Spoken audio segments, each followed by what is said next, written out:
ওয়ালাইকুম রহমতুল্লাহ। Welcome to Molla news TV. Molla news টিভির পক্ষ থেকে বাংলাদেশের সকল সাধারণ নাগরিক সহ বাংলাদেশের সকল নাগরিকদের জন্য একটি মহামূল্যবান গুরুত্বপূর্ণ আপডেট নিউজ নিয়ে আপনাদের মাঝে উপস্থিত হলাম।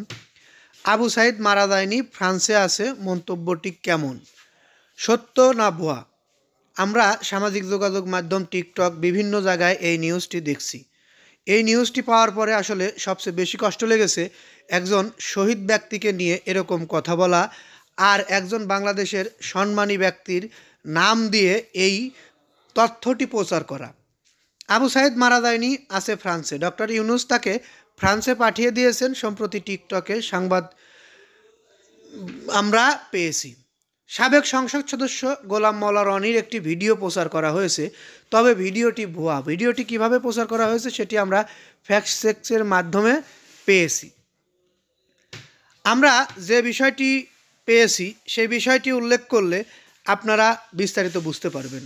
গোলাম মোল্লা রনির অনেক ভিডিও আছে, অনেক টকশো রয়েছে।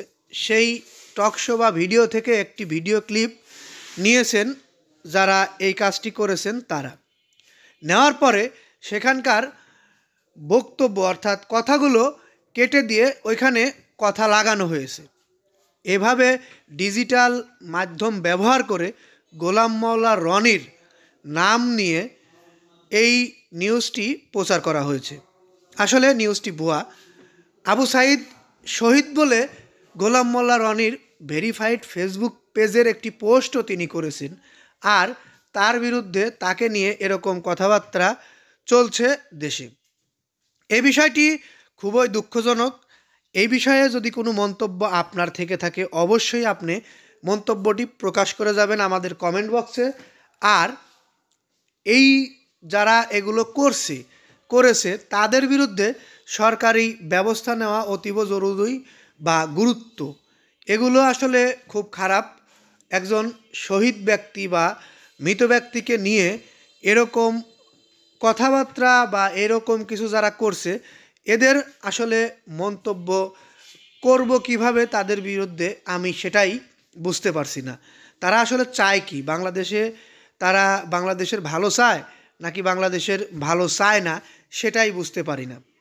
তবে আমরা একটি বিষয়ে নিশ্চিত হয়েছি, রিউমার স্ক্যানার পর্যবেক্ষক যারা রয়েছে, ফ্যাক্ট চেক যাকে বলা হয়, তারা অনেক গুজবের তথ্যগুলো আমাদের সামনে ভালোভাবে তুলে ধরে যে এটা গুজব বা ভালোভাবে তুলে ধরে এটা সঠিক। এই ফ্যাক্ট চেক থাকাতে অনেক গুজবকে আমরা ধরতে পারছি। এজন্য ফ্যাক্ট চেককেও ধন্যবাদ। তবে যারা এগুলো করছে তাদের বিরুদ্ধে শাস্তিমূলক ব্যবস্থা নেওয়ার দাবি জানিয়ে আমি আমার নিউজটি এখানে শেষ করছি। ভালো লাগলে লাইক, কমেন্ট, শেয়ার করবেন। পরবর্তী নিউজ পেতে অবশ্যই চ্যানেলটি সাবস্ক্রাইব করবেন। আসসালামু আলাইকুম।